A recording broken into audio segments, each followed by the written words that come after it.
Welcome to turning a moment into a movement.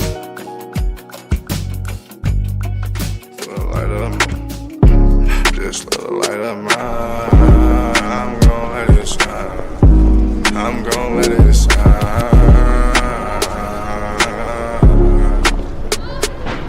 This little light of mine, this little light of mine, I'm gon' let it shine.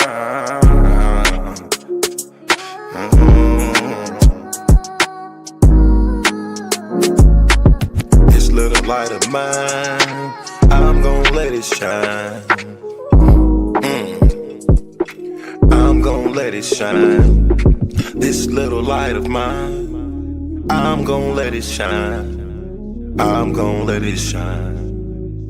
Oh Lord, just let it shine. This light of mine, This light of mine, oh Lord. Would you please just let it shine? Take the drama out of my life, oh Lord, every night. The pain ain't right, I wake up at night, I never sleep. 26, 10, and 7, that's just me.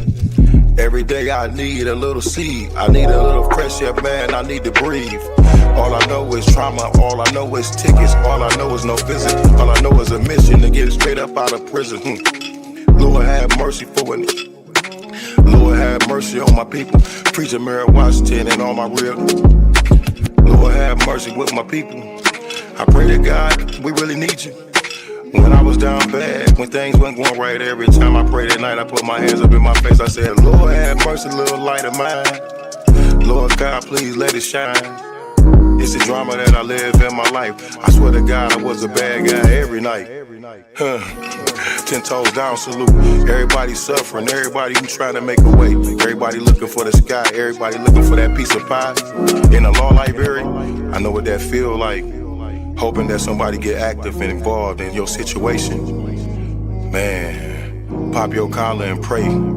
Cause Lord have mercy on my soul. And they make bad guy father get out soon. And the rest of those brothers who be mobbing to child each morning. Oh man, I ain't going to this afternoon. Man, I'ma miss dinner today. I got a cup of noodles. Hey, you know what that feel like? Yeah, you know what it is.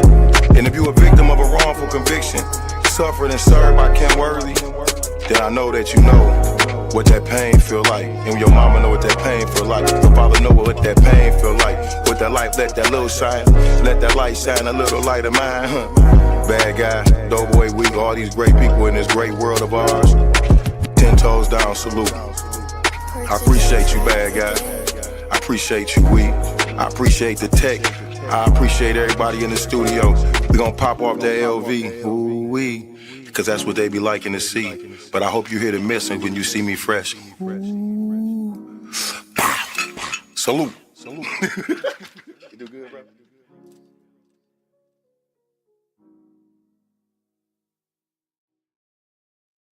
Greetings, everyone. Thank you for joining us tonight on Turning a Moment into a Movement. I am J Love, and I represent not only the Turning a Moment into a Movement, but the Justice for Gerard movement. Gerard was my son who was wrongly convicted of a crime that he didn't do, innocent, and he went to prison for that crime. So because of that journey with Gerard and all the people I met on that journey, I created this platform called Turning a Moment into a Movement. Um, I revamped our mission. So our mission, because we have a little more of our mission, our mission, turning a moment into a movement, was inspired by the wrongful conviction of Gerard Haycraft and built from the urgent need to create a safe, empowering space for all who have been harmed by injustice. Our mission is to shine a light on wrongful convictions, over sentencing, and the neglect of those who are mentally ill and mentally fragile within the criminal legal system. We are committed to uplifting voices, sharing truth, and advocating for those too often silenced. Through education, community organizing, and courageous storytelling, we work to disrupt the systems, policies, and patterns that fuel injustice, transforming awareness into collective action and turning every moment into a movement for real change. That's our new mission statement.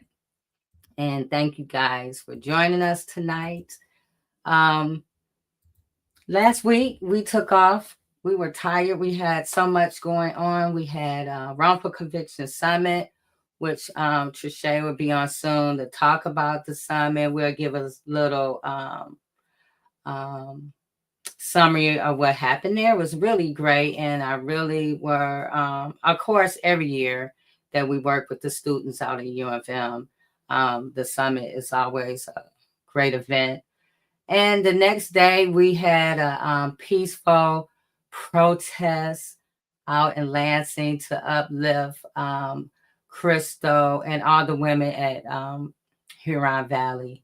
And so there was a speech that was given that was very powerful last week. And I played some of it during last week, pre-recorded broadcast, but I want to play it tonight so we can also talk about it. And then after that, I'm going to bring on the panel and introduce themselves, and then we'll get to our conversation tonight.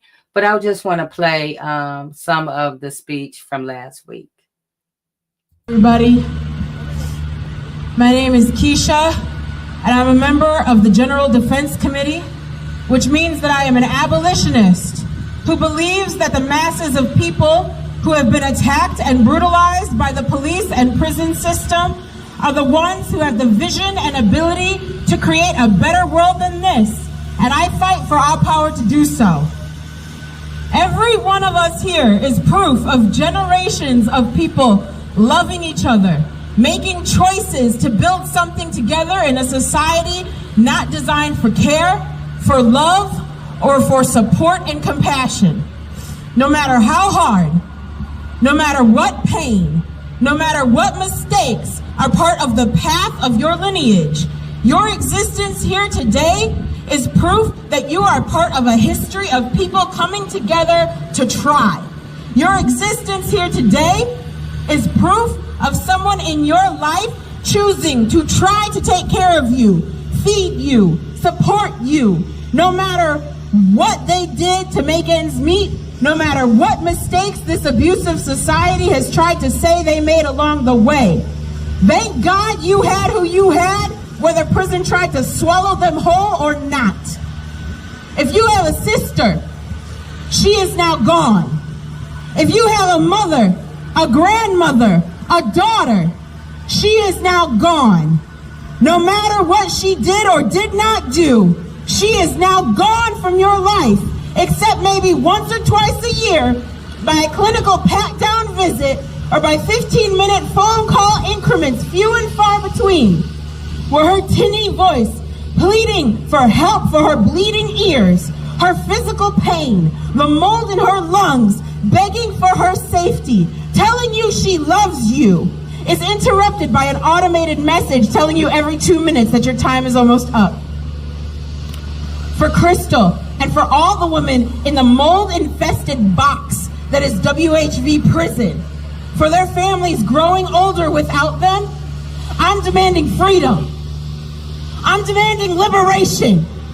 Nothing less than the shutting down of WHV prison. No better prisons, no better treatment in prisons, no rehabilitation of the image of a fucking prison. Liquidate that prison and distribute all the money, all the capital that goes into maintaining that prison to the women held captive there, their families, their communities. That's what the MDOC can do. Liquidate your jobs so we can afford community-based safety alternatives. Drug rehab programs in every neighborhood, home ownership programs, publicly funded education, trade, and certification programs, re-entry programs for our communities stolen from us across the state.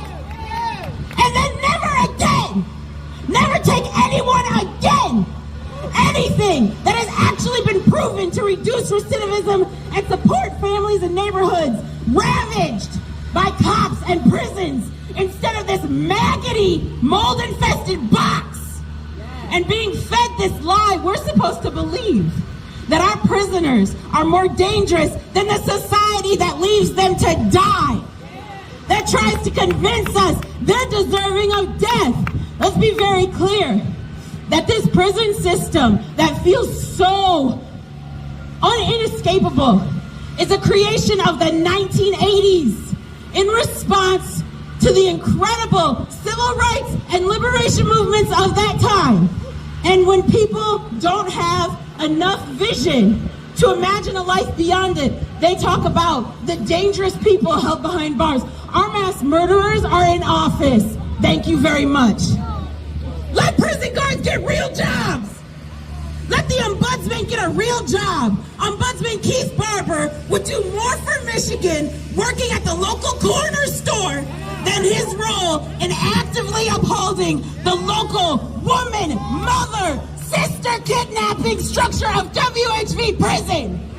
Heidi Washington should quit her job and spend the rest of her life begging for forgiveness from the family she's helped tear apart. That's what she should do.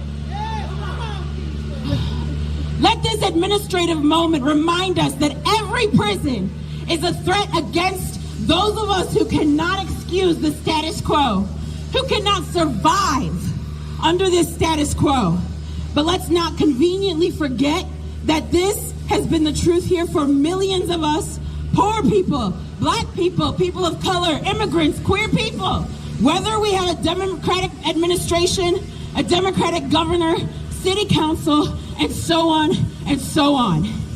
No matter the administration, our taxes have gone to and continue to go to separating families. Our taxes go to infecting women with mold, feeding them maggoty food, and sexually assaulting them. Poor health care in MDOC prisons? What kind of care can be administered when the underlying cause is poverty, is criminalization, is carcerality in response to community need, is being ascribed as lesser than, as a half being, is being separated from your loved ones and your community for so long? It's amazing that you haven't died from a broken heart yet. And how many times have they been made aware of the issues within this prison and all MDOC structures? Let's be real. The issues Crystal Clark has faced. Gretchen, Keith, Heidi, we've emailed, we've hounded, we've sent strongly worded letters. What's next? We must fight harder. We must fight like our lives depend on it. Like their lives depend on it. Like our lives depend on the quality of the fight we put forward. Because they do. What will we do? Fight! What will we do? Fight! What's the demand? Total liberation! Shut WHV prison down! What's the demand? Total liberation! Shut How many up! times can we be placated by promises of better in the future? What future? How long can the conclusion for Crystal's life in prison be kicked like a can down the road? Do not hope. Fight! I only have hope for the future we fight for. Crystal and all of the people at WHV prison and MDOC prisons, all of us can only have hope for the future we fight, bleed, and sweat for. There is no one to save us but us. Let's get to work. If you are hearing me from Detroit, Lansing, or Washtenaw County, if you have a loved one trapped behind the bars of Women's Huron Valley Prison, Michigan GDC wants to hear from you. Send us a DM on Instagram, send us an email. We're here for the long road through hell and high water, and we want to build that next world with you and your loved ones right here, right now, hand in hand. Let's go! Free Crystal Clark! Free Crystal Free them all! Free them all! Thank you. Woo!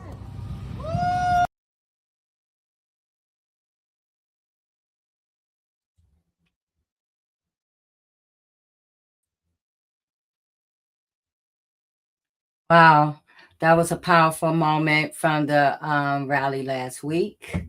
We're still working.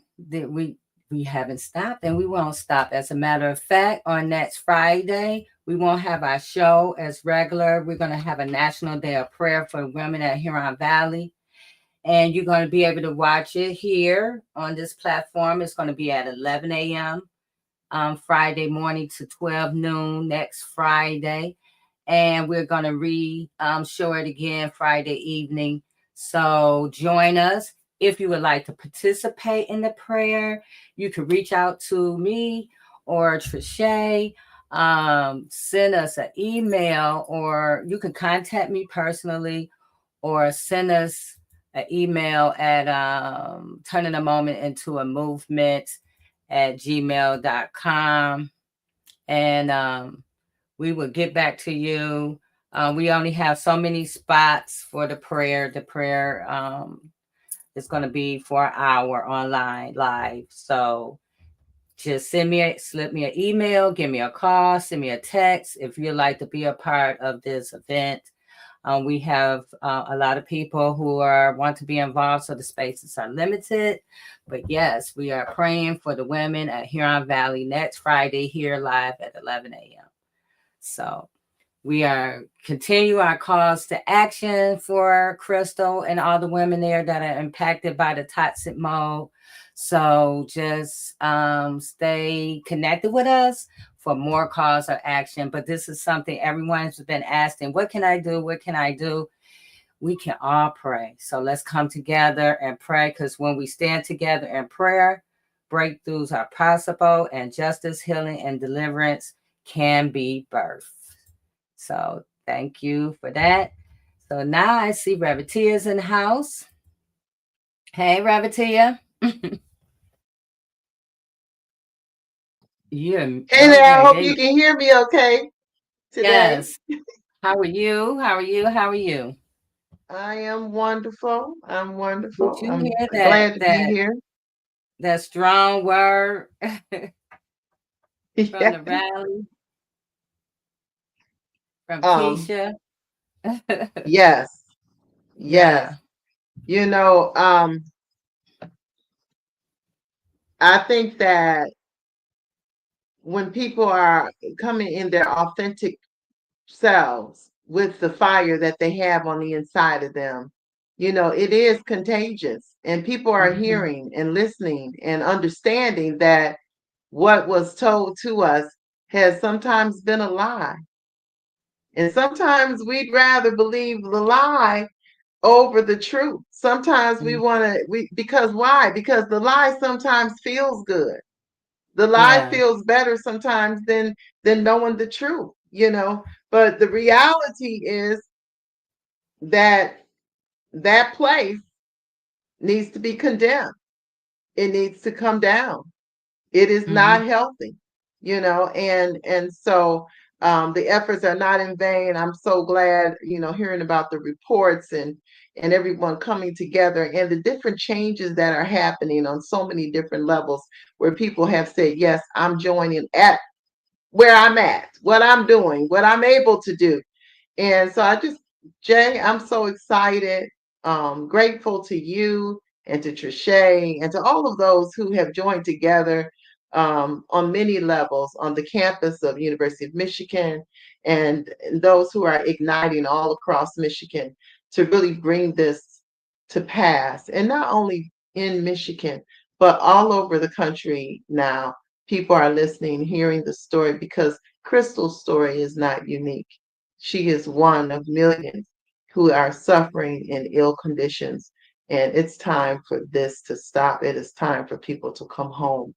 And I just want to say thank you and God bless you. This is so good. Of course, I'm in there on the day of prayer, along with some of the other prayer champions out here. So I'm excited. As we know that it's not by power nor by might, but by the Spirit, where everything comes to pass. Thank you so much. It's great And to be Crystal here is tonight. excited. Crystal is so excited about the day of prayer, and we sent her the flyer, and she's passing it out so all the women there can join us. So I'm looking forward to that event. It's going to be very powerful that we just connect with each other and pray on that day. Pray. That's good. That's good. Yeah. I see Marcus popped in. Hold on. Okay. Greetings, Marcus. Oh man, it was. Hey, how everybody doing? Look, I almost thought I wasn't gonna make it home. Seriously, I got pulled over, and it was like, did you? Yeah, it was one cop came to the passenger side. I mean, the driver's side. Hey, you got your license? I'm like, yeah. Oh, that's my partner over there. I looked over. There's another one peeking through this window with flashlights. And I'm like, wait, is this a search and seizure? What did you got the flashlights all in my backseat for? Next thing I know, it was like two more cars pull up. I'm like, oh shit, here we go. You know what I'm saying? And they all was black cops.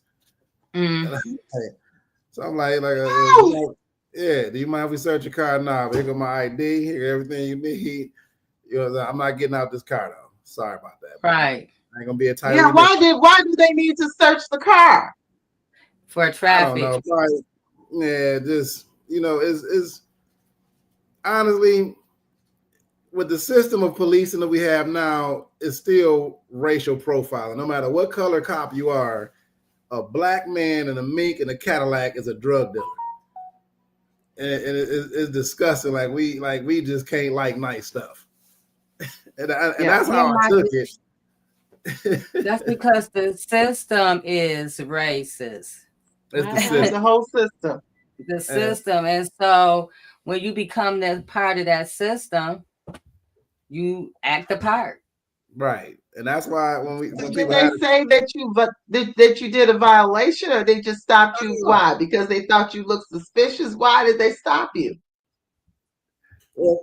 Well, when I asked them, their excuse was my tints is too dark on my car. I got my car from the dealership with those tints, and I've had it all the time and never got pulled over. So they trying to come up with reasons because it ain't my tail light. It ain't neither one of them, but now is your windows is too tinted. And then the other one, like, well, that's not really bad. I don't even know why pull people. I know it's not bad. I'm in Pontiac. I'm in Oakland County, and they not pulling me over, and they just racist as hell. So now I'm in Detroit, and this is like, oh yeah, Detroit. I got pulled over for tint too in Detroit. So and it's just that ain't no reason to want somebody to get out of the car and search your car. Right. And there's more things that they could do with their life. Right. Right. That was the only reason I got pulled over too for tint in the city. Give me the ticket. Like, let me get back home. My thing is just give me the ticket. This is not a search and seizure. If this is a civil infraction like tinted windows, so you say, give me my ticket so I'm going home about my business. Don't ask me, can you search my car? What you all in the back seat with the flashlights on? You have anything else? No. Even if I did, I don't have to tell you that. Just take the license, look at the registrations, let me go home. Let me go on my merry way. I just want to be safe. I don't want to be Tyree Nichols out here tonight. Right. Yes. Oh, I was so fired up. I'm like, so y'all caught me in real time. I'm actually centering in action right now as we speak. Right. Look, I'm glad you're here, Marcus. Huh? I'm glad you're here. You had the whole week in Hollywood. How did that go? Yeah, it was beautiful.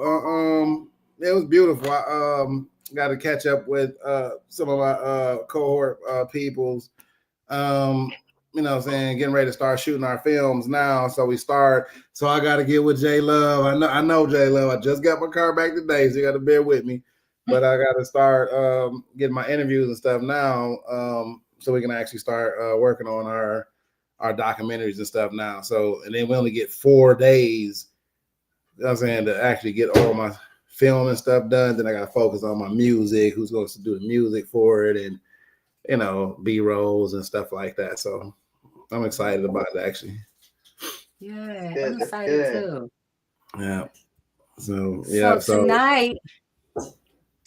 tonight we're going to continue with our conversation on justice unfolding, a week of vision, voices, and vigilance, and reflecting on where Michigan stood up and spoke out and refused to ignore injustice, from the wrongful conviction summit to the protest at the Capitol, to the urgent fight for Crystal Clark, and the women suffering from medical neglect and toxic mold in Huron Valley.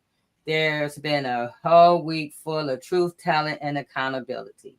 So tonight, we're honored to welcome Detroit's own Jerry Flynn Dale.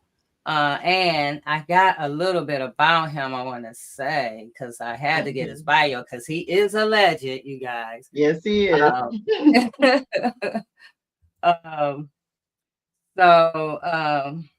Jerry is a prominent figure in the music industry, known for his role in the founder of Def Sound Studios in Detroit. He actually has one of those, what you call those signs, those historical markers in front of his house. He began recording career at a young age and has since become a key figure in the city of Detroit's hip hop scene. Dale's contribution to music included producing many Detroit's first rap recordings and developing an A-list clientele. He is also credited with changing the format musical recording in Detroit from analog to digital. That's big. Mr. Dale's work has had a significant impact on the city and cultural landscape, particularly in the realm of hip hop and gospel music. I didn't know that. So we are honored to have him in here tonight.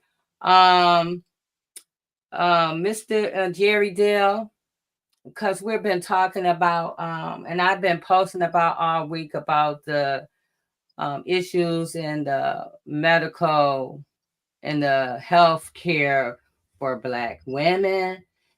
And so he reached out to me to tell me about his experience. He suffered terrifying and unacceptable experience at Henry Ford Providence Hospital in Southfield while actively having a stroke. He was confronted and threatened and denied immediate care, all because his body was already shutting down and couldn't comply with the demands of security. His story is not only heartbreaking, it is a mirror from the same systemic neglect we are fighting inside our prisons. Jerry's voice is part of this moment, and tonight we will rise together. So, without further ado, I want to bring on our guest for tonight, Mr. Jerry Flynn Dale. Oh, I do have applause. I do have applause. Well, I want to first start off by saying thank you for having me on this platform and having me as a guest. And I want to say that I'm a co-founder of Depth Sound Okay. Studio. Percy Warmack II is a co-founder. He's a Detroit Fire Chief Battalion. He is retiring December the 9th. So they're going to miss a strong advocate in the Detroit Fire Department. He's a fire chief. His father was a fire chief for the department. And I want to thank Percy for coming along for the ride. He's a silent partner. He let me do all the day-to-day operations since I was a teenager. And he said,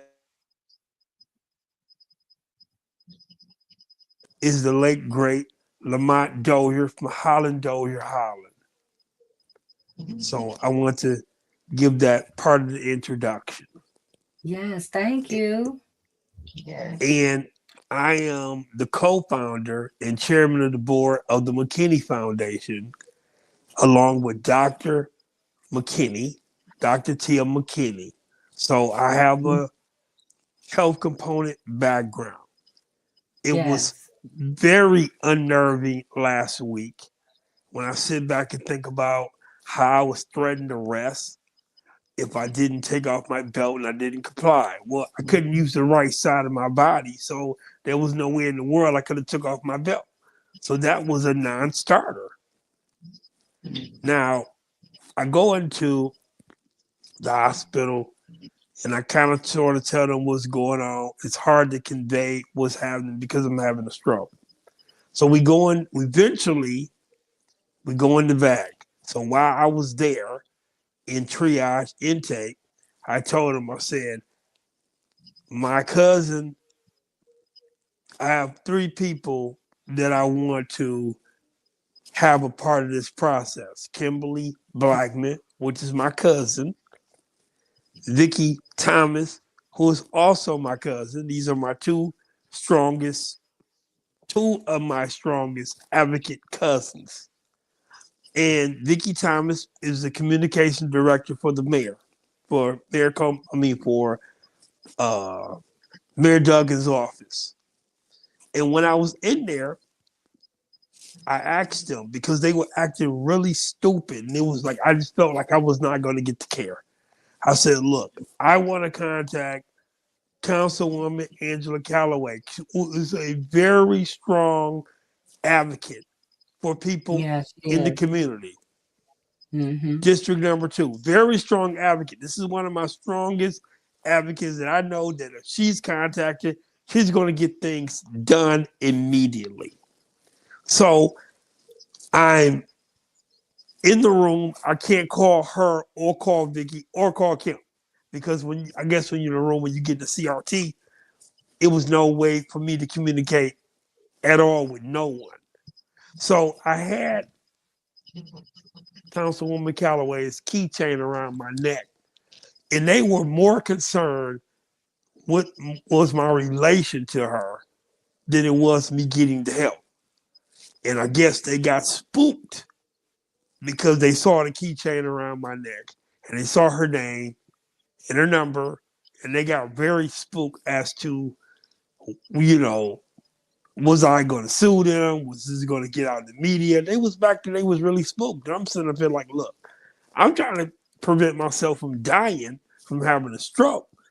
And y'all spooked. Mm-hmm.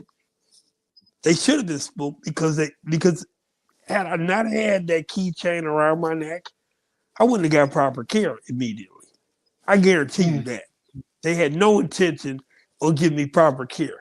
Their concern was if I took off my belt or not when I went through the metal detector, which I couldn't take my belt off regardless. I mean, who was going to take my belt off? Who was going to take all the stuff out of my pocket? So I asked the guy, I said, "Wind me." He was like, "I'll arrest you. I'll have you arrested." And I'm sitting up here like, okay, so we exchanging words with this situation. This is precious time. And you having a stroke while this is all happening, that's right? You having a stroke, yes. Every second counts. There is no time to be arguing back and forth with a moron who don't care nothing about your health at all. And he just there just to, show off or to argue with me. So I said, okay, I'm in the hospital. I'm telling my cousin this, told my 2 cousins this, and I said, I'll get back with you later because you're in the hospital. They don't need to cause no ruckus because I'm in the hospital. I don't got time for them not to give me proper care because they upset with me. You know what I'm saying? They're like, well, let's do this, that, and the other. So I told Joy, I said, I'll get with them today, which is Friday. Stroke was last Thursday, and I'll get with them and we'll get this popping next week because we know if they did it to me, this is pattern and practice. This is what they do. Yeah. And this is nothing new to Providence. Every time I went in Providence, they want you to go through the metal detector. I get all that. But when you're having a stroke, it's time out for the metal detector. That all gotta be put to the side, and we can deal with this later. And you can wind the person down, even while they're sitting in the chair, if that's what you want to do. But I know at that particular point, you're just upsetting the patients that's going through this problem. And we all know these things happen, like it did with the lady who was having her baby, and they told her she couldn't have her baby there. She had to come back, and she had the baby 8 minutes later. This is ridiculous. We're gonna play that. This, I'm glad you brought that up. Yeah. This reaps of racism, and it's racism even if you're Black and you're doing this. Yeah.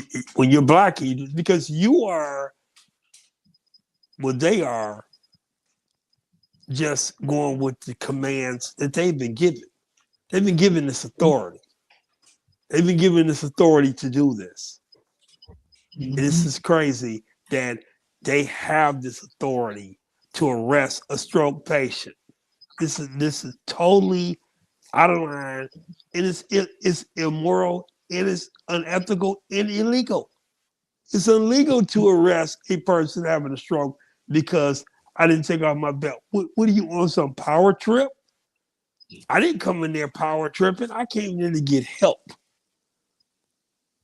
And say, this is the 3 people that I want you to contact.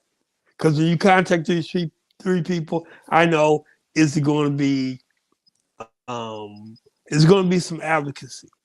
And Councilwoman Angela Whitfield Calloway, she is very busy, and she called him to the hospital, called me. She said anything that I needed, she will provide it for me.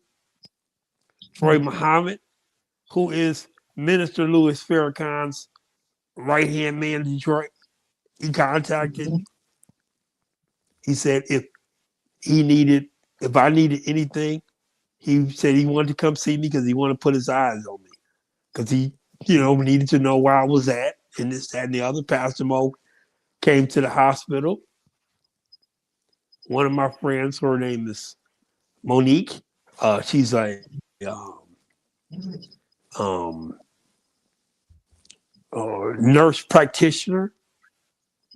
And my co-partner with the Cody alumni, her name is Bridget Renee. She came. It was a lot of people. I had 27,000 views, hits, likes, prayers, shout outs, people that was advocating for me getting through this process that I'm going through. 27,000 people. That's a lot of people. I couldn't even keep up with the people that was getting in touch with me. It had national people getting in touch with me. Of course, Mario Juanes, who's my little brother, Bunny DeBarge, who's a friend of mine. I'm like her little brother. She contacted me. There's a lot of people that was getting in touch with me about this, and I'm gonna share my story with them.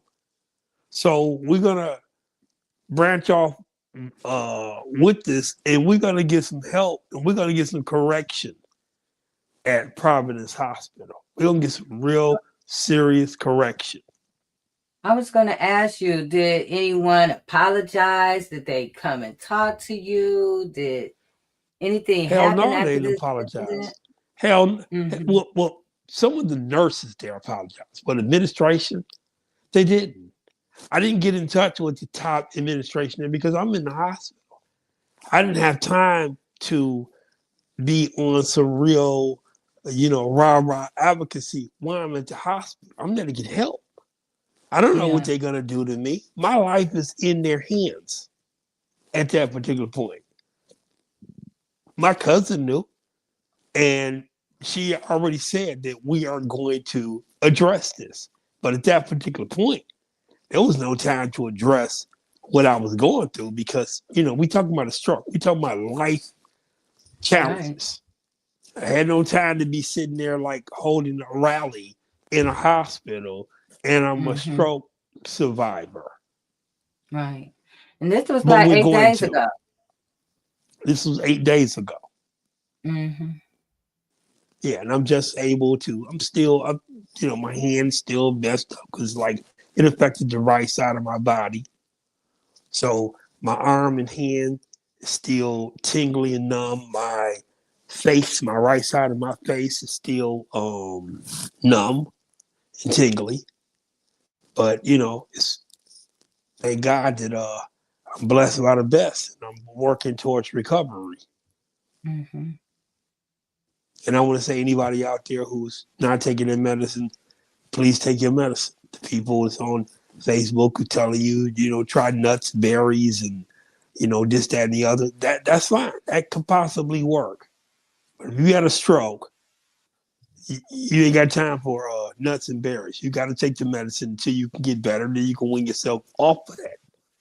I get it. At this particular point, I got to go for the physical therapy and things of that nature. But Joy, we got a lot of work to do with these hospitals and getting all of this together. And tomorrow, when I meet with Minister Troy Muhammad and some of the other civic leaders in the community, we're gonna get this straight. We're gonna make sure that no one else is going to be going through this nonsense at these hospitals, whether it's receiving, where it's cyanide, where there is no grace, whether it's Providence, okay, slash Henry Ford now. We're going to get all this straight. There is no, the reason why I did not go to cyanide, because, there's no grace to cyanide, okay? They can call it cyanide grace all they want to. Yeah, I can tell you there's no grace. There's no grace. There's absolutely no grace at Sinai. Go ahead, Rabbit, to you. Yeah, Jerry, it's such a blessing that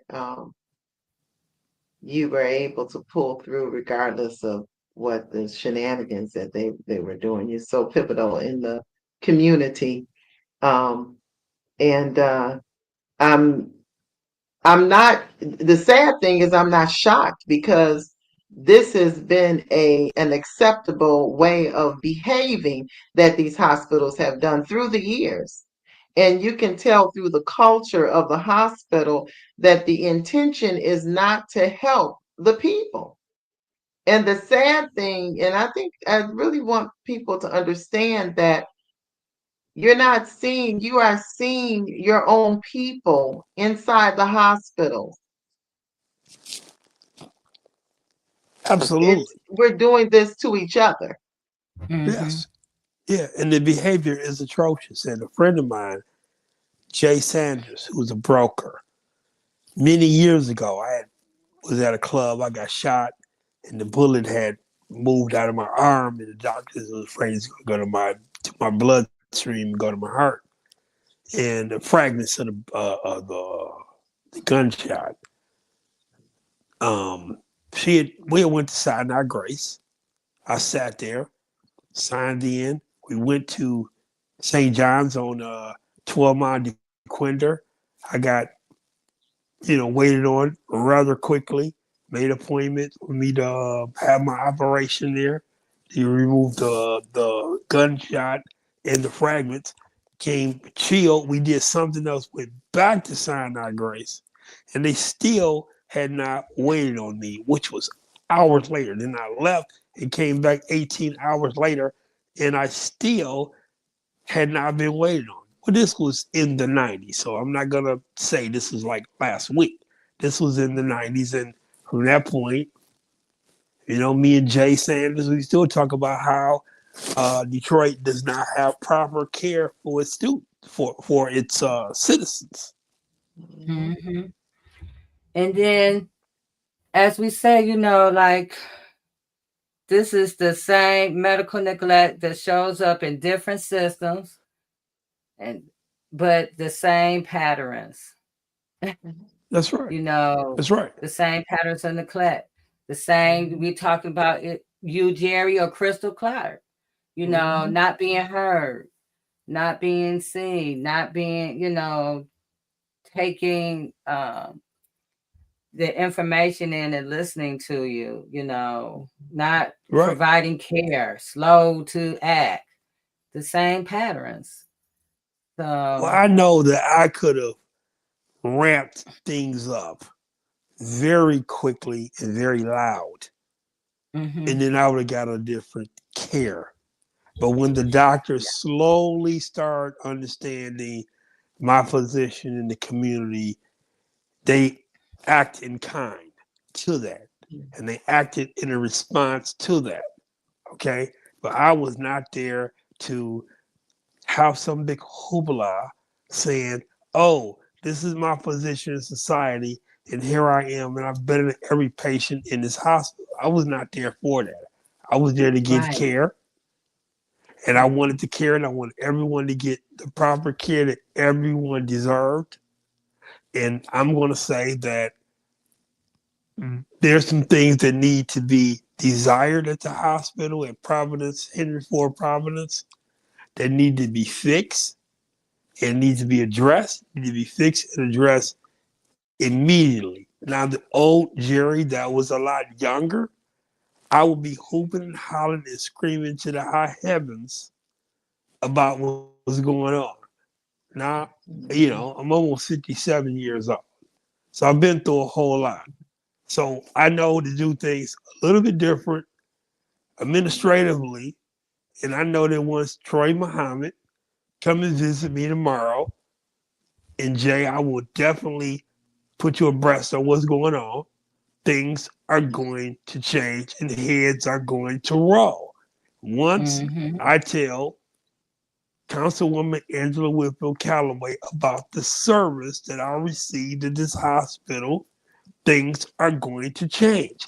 And I know for a fact things are going to change. And I know once I tell Nikki how sickening it was there, because she walked in the hospital to a crisis, okay?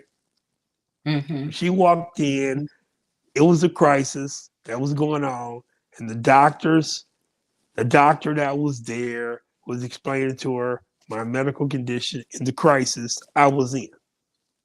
So she walked into a lot on her plate, and we had to get past the crisis before we can get past the service. And this is where we're at. And I know it was lots of other people in there who had crisis going on. And we must address the crisis. And they need a stroke team. They need a team that's going to help in a certain way. It doesn't matter who you are in the community. It shouldn't matter who you are. It should be everyone should get fair treatment, not preferential treatment because of my political affiliations.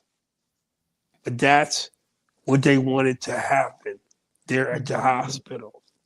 And they started acquiescing to make sure that I was not talking or I wasn't loud about it.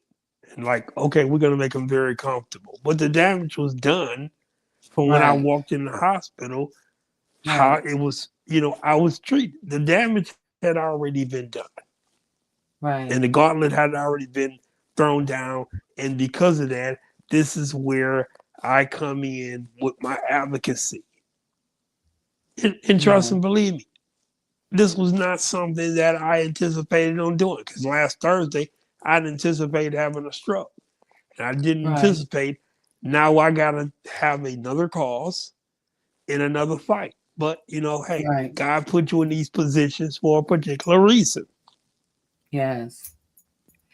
Timothy said, I feel like they look at your insurance card like a credit card and process you on through next. I do too. I had great insurance, so that the insurance was not the problem. I had great insurance. It wasn't like I had bad insurance. If I didn't have good insurance, I would have said it. But the insurance wasn't the issue. The issue so when was you got to the hospital, did you have to go through metal detectors? Yes. I had to go through a metal detector. And that was here. So you having a stroke and you got to go through metal detectors. You can't get to anybody immediately. No. That's a problem right there. I mean, let's just be honest. It goes deeper than just racism. Naturally, even in this particular system we have, when we're talking about public health and safety, right? And which again derived from the words law and order, which again derived from the Fugitive Slave Act in 1850. So all of this is like it's just different words to say the same thing. That black skin is criminalized, poverty is criminalized, and once they've already dehumanized us, then you have situations like Crystal Clark, and where brother, he must have lost his Wi-Fi. Yeah, he did. I don't know. I'm just so heightened right now. I'm still thinking about my pullover thing. I'm still trying to calm down from that. But yeah, that's disgusting what actually happened to him. And somebody brought up They do look at your credit card. I mean, your healthcare card like a credit card, and give you care based on that. And that is actually true. I remember I had some really good health insurance when I was having my baby, and I remember they had hurried up and got my daughter's mother into a room. We had a huge room too. We had the PlayStation in there, you know what I'm saying? We had family in there. We was in that deep, you know what I'm saying? We got over hell in there. But I remember coming back and it was somebody else pregnant, and they had this woman just sitting in the hallway in the bed, like right in the hallway, and there was a line of beds in the hallway. And I'm sitting there thinking to myself, like, these women is trying to about to have babies. St. Joseph Hospital, to be exact, in Pontiac. And I'm like, you got all these women, you got some in wheelchairs, some laying in the bed on IVs and stuff like that. But they just took us straight in the room, a huge room that could have been like 2 rooms or whatever.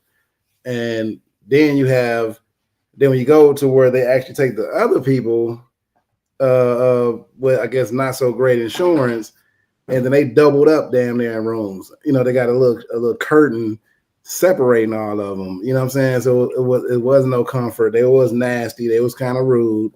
So yeah, I think, you know what I'm saying, at first, and to this day, yeah, of course, black skin is still being criminalized in the eyes of public health and safety, but also poverty now is criminal, because you're either poor or rich, and I don't see any middle class anymore. So, you know what I mean? Even when it comes to healthcare, with black skin, beginning with the doctor, I forgot his name, the quote unquote god of gynecology, where he was operating on black women, saying that they can take more pain than a white woman. And so all the procedures they did without providing any, you know, some pain meds on women back then, just so they can create things for white women. And, you know what I mean? So still to this day, you know what I'm saying, they are still practicing on black people. and now it ain't just black people, they're practicing on poor people. And this is what you see outside. And incarcerated people. Yes. You know. This is what you see outside of prison. And when you incarcerated, they were using placebos and practicing medication on us so they can use out here, and which one, just to see how our reactions would be. And I'm saying practicing, for lack of better words, it's called experimenting. So there's experiment, they experiment on us in prison. And I know because I was almost one of those experiments. You know what I'm saying? I'm like, when I got to seeing how people was coming out drooling and face sliding down, and they was not the same person, and they was giving this other person a pill, and I realized that those were placebos, because we had a nurse that was cool that told us, like, yeah, they gonna get them placebos, and this is what they practicing to see. So it's like this, you know what I mean? You know, so in prison they practice on everybody in there. They experiment on everybody. Out here is black and poor. So, and they automatically assume Brother Jerry was out. You can see he's clearly black, and they probably didn't think that he had, you know, saying insurance as well. So I think it was a whole bunch of factors that played in that he must be lying. He can't be having a stroke. You're gonna go through the process in the name of public health and safety. So you're gonna go through this.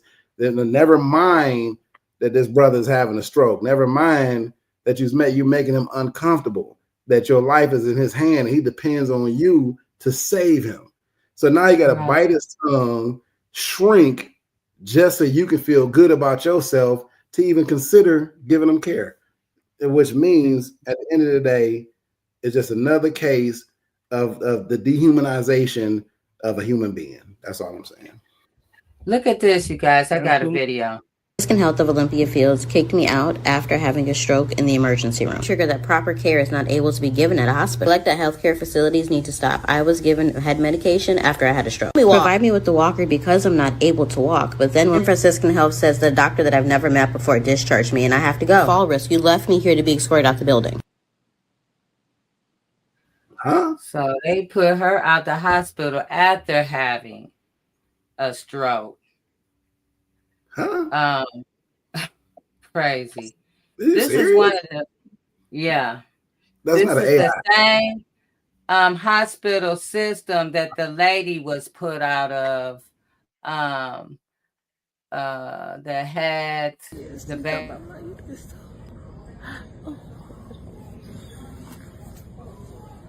My daughter's in active labor, and this is a Franciscan Crown Point being put out in active labor.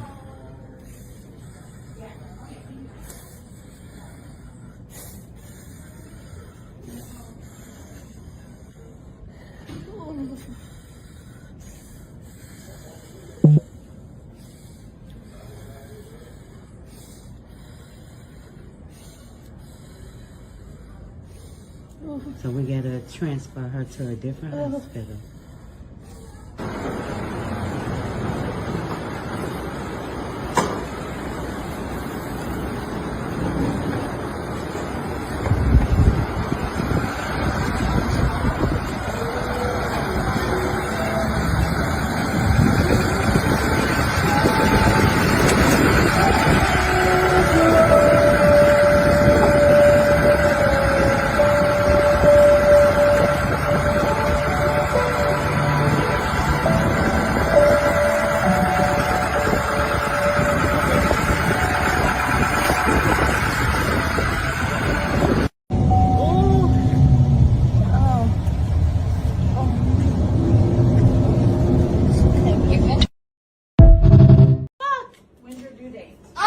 Right now.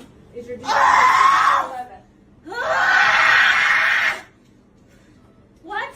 How many times have you been pregnant? 3. This is your 3rd pregnancy? Yes! You have 2 babies It's at in home? my ass! You have 2 babies at home? Who's your doctor?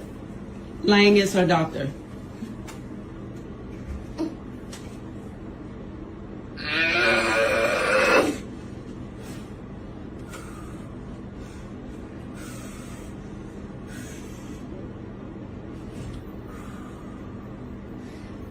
Y'all treat all your patients like this, or just the black ones? Everyone's a personality patient for you. Last name is Jones. She's G3P2. I'm not sure what her due date is. Her due I date is just the said 10th. it was the 10th. I think her due date is the 10th. She got 3 pregnancies, 2 babies at home.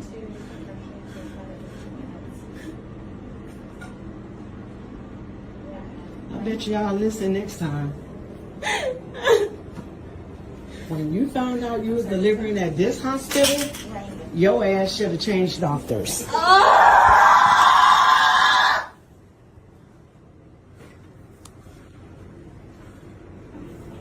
Everybody say how they treat people.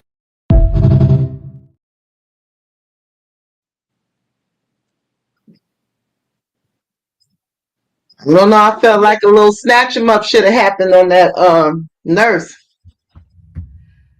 Reverend Tia, I See, could see look how at both of those ladies. nonchalant she was though. It's like she Yeah. think it's almost like, and I'm just, I don't know, but it almost seemed like she think that again, black people can take this particular pain. It's not a Russian situation.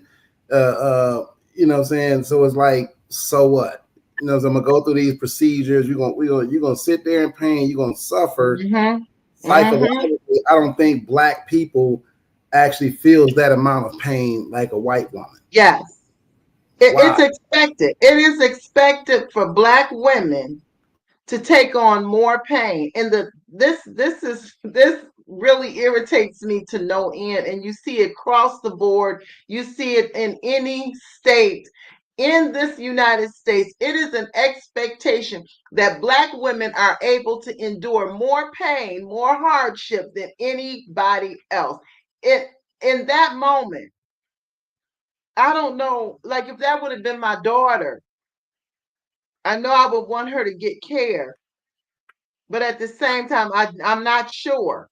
I'm not sure if a snatch 'em up would not have happened at that moment. Because And the sad thing, this is really sad because it is the hospital, it's the culture of that organization, it's the culture of that particular hospital. There was a time in Detroit when Grace, when it was a separate hospital, it was on the cutting edge for maternal medicine. You would not know that today. When I had the twins, it was cutting edge, state of the art. When I got to the hospital, the triage, the system was so easy. The doctor they were already expecting that, I was going to be delivering there. So when I came in right away, went to triage, they hurried up and examined me. When I got there, I was already a 10. Hurried up, got me into, I did not go through all of that. I don't know. Me Yeah, either. this is, yeah. You can look at both of those women and tell by the position of their stomach that they was getting ready to have a baby. No matter where they was dilated at, no matter what you say you saw or didn't see, you can look at them and tell. I have to agree with you. I never had that. I think at the time when I had babies that it was a little bit different. And now it's pretty much so ran for profit. They get you in and get you out. That's their whole motto now. Push you in and push you out. If you could get in there. I know my mom, I took her to Providence and Novi before it turned into Henry Ford to that situation. And her doctor was the, chief there. So all I had to do was say his name, and immediately we got to where we needed to go. Yeah. So my mom had such a rapport with her doctor that I could call him and say, hey, this is what's going on with my mom. And he'll call ahead of us and make the pathway clear. All we had to do is go in and check in, and then we're going through. Now you have to have a team. I know when I flipped over in my Jeep and I knew that I had to have a team of doctors. I always have a Black doctor. And every other doctor that I needed after I flipped over and I was going through that care, I wanted to make sure that there was a Black doctor or somebody who had compassion. Just because these people work in the medical field doesn't necessarily mean that they have compassion and their kindness. There are kind people. Now, we're not going to put everybody into it because I met some wonderful people that work in the hospital. But there are some people who are just there because of a check. And when you come in that door, they treat you any kind of way. And they talk to you any kind of way. When I was at Sinai Grace with Gerard, and when Jerry said Sinai with no grace, it just really like touched me because that was my experience at Sinai Grace. I know that you was there with Shawana, and that was y'all experience with Sinai Grace. They were horrible. We had to move her. We had to move her out of that hospital. It was horrible. It was horrible, and unfortunately, I wasn't able to move my son. He had to die in that. It was so bad that they put Wood out the hospital. They wouldn't let him. He trying to get to me, and the security police or whatever they are that's there. They got into a big altercation. It's just ridiculous where people have to go to get care around here because you're criminalized when you walk in this door. You got to walk through metal detectors like you at the airport.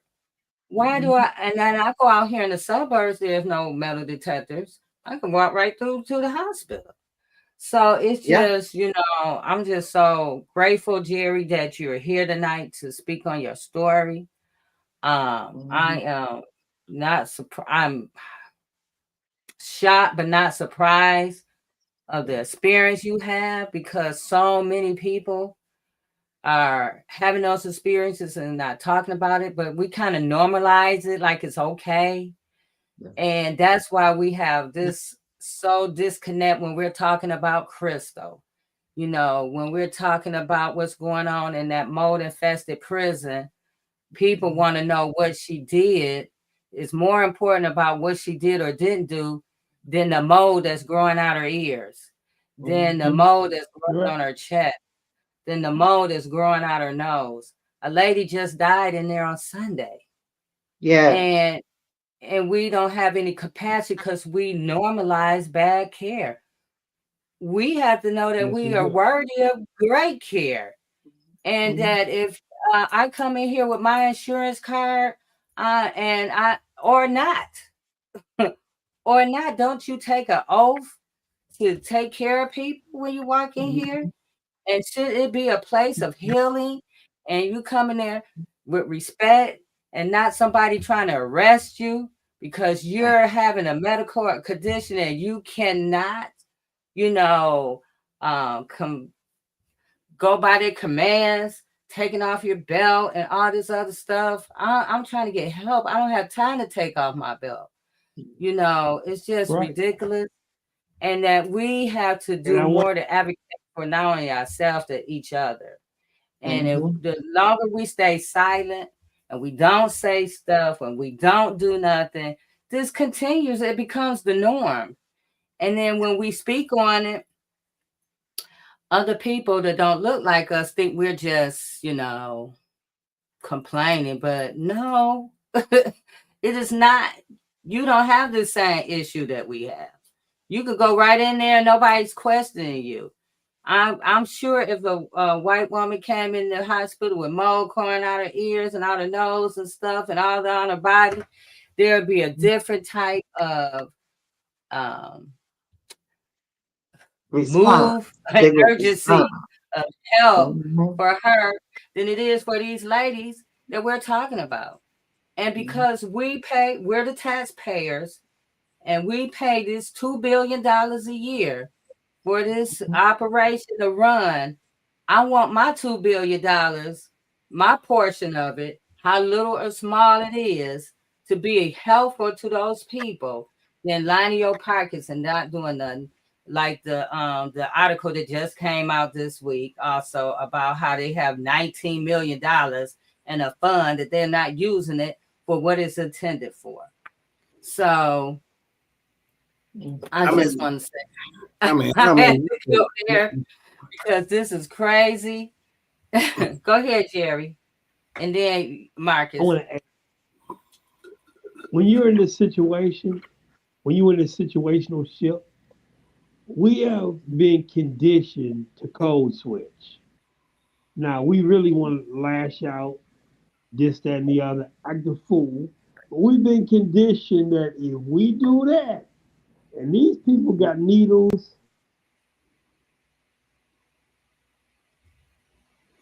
You're unmuted. You muted, sir. Your sound went out. Jerry, your sound went out.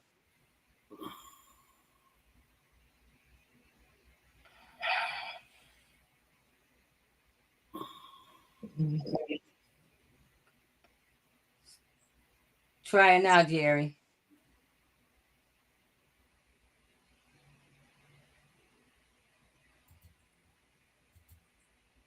Nah, we can't hear you, brother. Can you hear me now? Yeah. There you go. Okay. What I was saying is, we've been conditioned that when you're in these hospitals like this, especially around here, nobody nowhere else, if you start flipping out, you start voicing your opinion, they'll flip you over to a psychiatric hospital quickly. Mm-hmm. You get a regular patient to be in the psych. And if you were there a good month. And they will get a petition from a judge to say, oh, he was cussing out these people, or he was loud, or he was not being a team player. And you will end up in a psych ward. We all know that's true. We all know that's one of their ways to get us to acquiesce to their social norms around here. And that definitely needs to be addressed. Big time. We all know that for those who know how to jump through the hoops, or how to act apart around certain people, we're going to get certain treats. It's called treatment. Those who don't, and we want to voice our opinions, we're going to go to the psych ward, or we're not going to get proper care. And we know that's happening every single day in southeastern Michigan, and that definitely has to stop. Yeah. Yes. Go ahead, Marcus.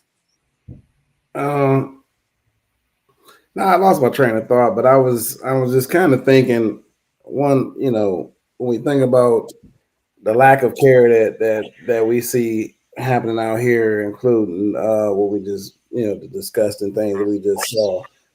It always takes me back to when I was incarcerated, and Crystal Clark's case, that we didn't even have an option to go to another hospital.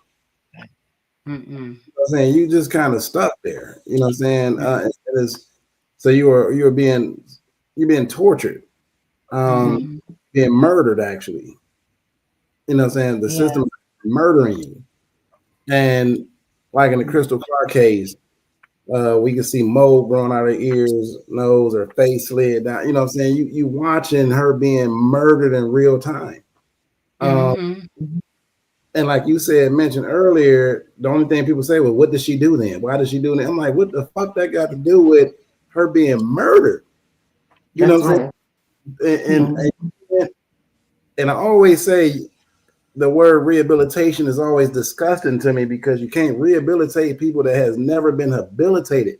So are you habilitating her to just be tortured and go crazy in there? Because you can't be habilitating her to go home by providing her the tools to be successful, because you're murdering her. And yes. So again, what I'm saying is, are you saying that her rehabilitation once she leaves prison is to let people just torture her?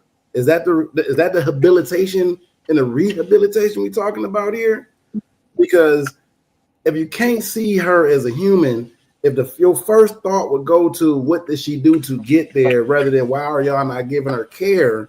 And I'm talking to not just, and I've heard this from women, you know what I'm saying? Like, and I'm like, first of all, she is a woman.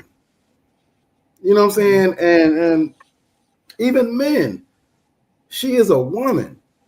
She is a human being. What does it matter what she did? Are you saying that she is not worthy of dignity and care, compassion? Because I'm out here right now, and if I don't like one hospital, I might have a stroke over here, and it might be terrible. I might get shot over here, or I might be giving birth over there. And if I don't like it, if hopefully I can make it to a next hospital, but I do have an option, you know what I'm saying, up under those extraneous circumstances, I can still go to another space. Crystal Clark doesn't have that. So it's 10 times worse. Because if they are murdering her and they are killing her, nobody's coming to save her. Obviously, you know what I'm saying? And this is no knock, you know what I'm saying? Because I don't know what our elected officials are doing behind the scenes. I don't know, but I don't see it. And I can only go on what I'm seeing. And what I'm seeing is, after, you know what I'm saying, well, months after our elected officials went in there and laid eyes on her, some of them even getting sick because of the mold themselves, she is still there dying. Yes. You know what I'm saying? So it's like, what the fuck? Is it because we don't got a video camera on this shit where the world can see? Right. Because my taxpaying dollars are murdering her. Yeah. And Jennifer died Sunday. Jennifer Wallace died Sunday. And when Crystal called to tell me that Jennifer Wallace passed away, she said Jennifer had been suffering like her, sick like her. And now imagine how she must feel psychologically. She said that. Is that the kind of habilitation that they giving her to rehabilitate her when she come home? Because if she didn't, because again, the conversation of rehabilitation, the sexy word that they threw on it is this is a department of rehabilitation. But if I didn't have the tools to be successful, hence why I ended up in prison, then how are you going to re-give me the shit that I didn't have?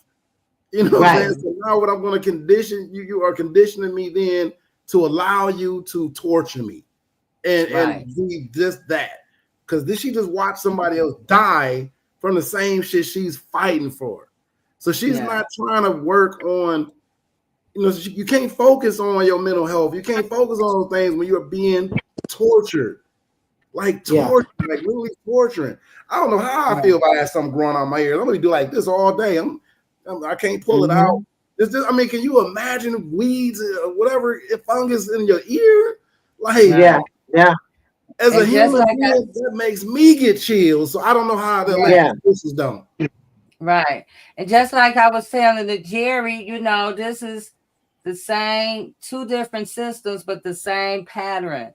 The same type of neglect, same type of criminalization, the same thing. So, and it's the same biases. It's the same biases across the board, and they would need to rework that whole culture, the whole hospital culture. They are understaffed. But that's no excuse. They do treat the people like numbers. And they just want to get them in, get them taken care of, and get them out. They do have inept people who are security. You have a combination of the hospital dealing with the homelessness problem that is a problem in the city. You have people who are homeless that used to be in homes that could help them fit and be a part of society, but that no longer pay for that anymore. People don't understand that. They used to have that for people. And all of that is not available. And for you to get in a program now, at a good, a decent program, you have to have more than one. You have to have a developmental disability along with a mental health disability. So if you just have one thing, if you just have schizophrenia, they say you're overqualified for that. So we have all of these parameters that are in the inner city. So when people, even if you have good insurance, they don't care. You're really good insurance. They don't care. That just means they get paid. Right.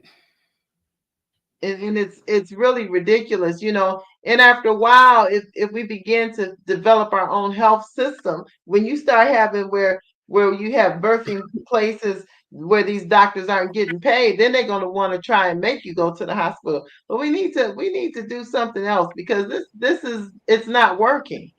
It was never designed to work for us in the first place. Right. So, when we could come to that understanding, that we realize that you can realize that nobody's coming to save us. This system was started in 1850 with the Fugitive Slave Act and things on and so on and so forth. So if you look at this system and what they are doing to our healthcare system right now, even taking titles off of people that's actually going to school for it to make it unattractive. The argument on one hand is we are short-staffed. The next argument is why. And his third argument is, what have you done for me anyway? Yeah. So, so I think we need more doulas. I think we need to invest in more doulas, and we need to have our own community hospitals that look like us, represent us, and those that have compassion. Because one thing I read in the book, and it was talking about judges, and it said that, it ain't the schools and colleges that these judges went to, because they went to some of the most prominent ones. It's it is your core moral compass. Yes. Mhm. You know what I'm saying? You That's can do. it. I can look at your resume, and your resume can be sexy as hell. Mhm. But I don't know what goes on in your mind mentally, your biasness and things like that. I really don't know, because you can make yourself sound real sexy and about humanity when we sitting here for this interview. But then when you get on the job, then you actually carry out what your biases was and who you are in the first place. And if, like you said, somebody said, if you're going for a job, if you just see me as a dollar sign and let me hurry up and get as many people out so I can meet this quota, then yeah, I'm not gonna get no care. You know what I'm saying? I'm gonna get bare minimum, and I'm only gonna get treatment to what this pamphlet told me to give treatment to.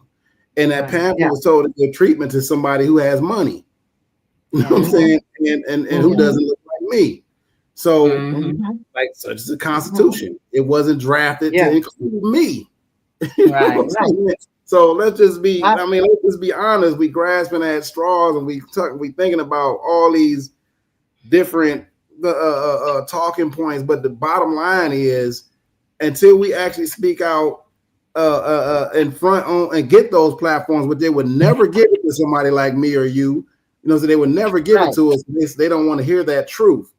But the truth of the whole matter is, it was never built for us in the first place, and we need to start focusing towards self-governance and stop depending on them, those are the higher people, or whatever the case may be, white supremacy, patriarchy, whatever you want to call it. You know what I'm saying? We got to quit thinking that those systems are going to allow us in that world, because they're not. You know, it's just not. And we seeing it playing out in real time, not just with Brother Jerry's situation, not just with the women that you see giving birth. You know what I'm saying? But you seeing it playing out in real time with Crystal Clark. That's just a prime example. Right. It's a reflection on the system that's already existing. Yeah, we gotta have these conversations, to continue to have these conversations, ignite the passion that's within people, get people to come together, have those birthing centers, you know, and have help within the community where we don't have to go far to get it. Where we, you know, in that video, that lady, she didn't even count that pregnant woman as a person. Her back, she never looked at her. Never looked at her. Yeah. So thank you guys for tonight's conversation. It is very necessary. We're going to have to continue this more, you know, having these conversations like that, because it's all a reflection of us. And thank you, Jerry, for joining us tonight. Yes, Tia and Marcus that already popped out. And we'll see you next week. What'd you say, Jerry? Thanks for having me. And anytime you need, you know, my presence or my voice or some background work, I am definitely there for that. Do not hesitate to contact me.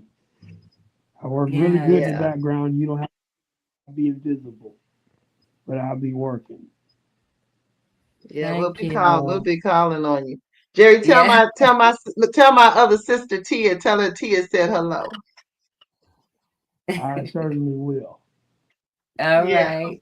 And next week, you guys, Friday, don't forget about the National Day of Prayer that we're going to be having here at 11 a.m. Join us here at 11 a.m. on YouTube, on Facebook, on Instagram. We will be here with different ministers and prayer warriors, and we're going to pray for the women and pray for the whole entire environment at Women's Huron Valley.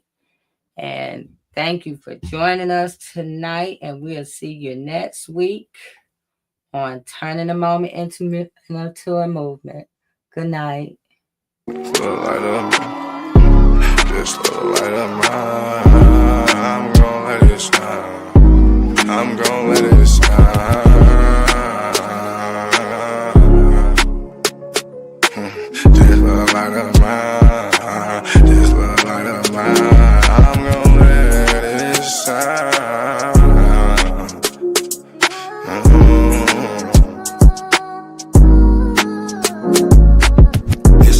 light of mine, I'm gonna let it shine. I'm gonna let it shine. This little light of mine, I'm gonna let it shine. I'm gonna let it shine. Oh Lord, just let it shine. This light of mine, this light of mine. Oh Lord, would you please just let it shine. Take the drama out of my life. Oh Lord, every night the pain ain't right. I wake up at night, I never sleep. 26, 10, and 7, that's just me. Every day I need a little seed. I need a little fresh air, man. I need to breathe. All I know is trauma. All I know is tickets. All I know is no visit. All I know is a mission to get straight up out of prison. Lord have mercy for me. Lord have mercy on my people. Preacher Mary Washington and all my real. Lord have mercy with my people. I pray to God, we really need you. When I was down bad, when things weren't going right, every time I prayed at night, I put my hands up in my face. I said, Lord have mercy, little light of mine. Lord God, please let it shine. It's the drama that I live in my life. I swear to God, I was a bad guy every night. 10 toes down, salute. Everybody suffering, everybody who trying to make a way. Everybody looking for the sky, everybody looking for that piece of pie. In a law library, I know what that feel like. Hoping that somebody get active and involved in your situation. Man, pop your collar and pray. Cause Lord have mercy on my soul. And they make bad guy father get out soon. And the rest of those brothers who be mobbing to child each morning. Oh man, I ain't going to this afternoon. Man, I'ma miss dinner today. I got a cup of noodles. Hey, you know what that feel like? Yeah, you know what it is. And if you a victim of a wrongful conviction, suffered and served by Ken Worthy, then I know that you know what that pain feel like. And your mama know what that pain feel like. Your father know what that pain feel like. With that light, let that little shine. Let that light shine, a little light of mine. Bad guy, Doughboy Week, all these great people in this great world of ours. 10 toes down, salute. I appreciate you, bad guy. I appreciate you, Week. I appreciate the tech. I appreciate everybody in the studio. We gonna pop off that LV. Ooh-wee. Cause that's what they be liking to see. But I hope you hear the missing when you see me fresh. Salute.